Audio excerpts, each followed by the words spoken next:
still doing this. I know I don't feel called. I don't see the results like I need to see. I mean, that can happen.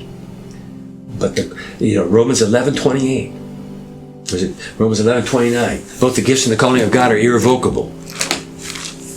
Both the gifts and the calling of God, man. I've taken more young men sitting in that chair where you're sitting right now to that text and saying, hey, you want to know something? I want you to read this line. Boy, they read this line in Sunday. It's verse 29.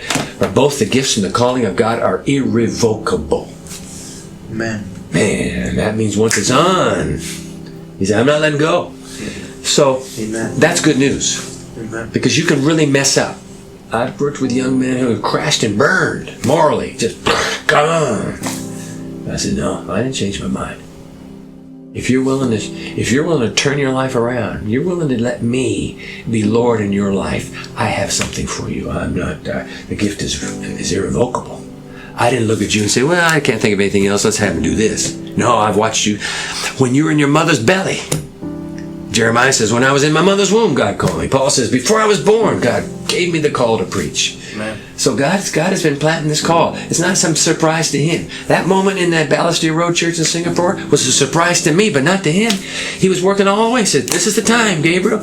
Let him say something to him. Amen. And Gabriel says, why aren't you standing, boy? Well, I don't know. I never thought about it.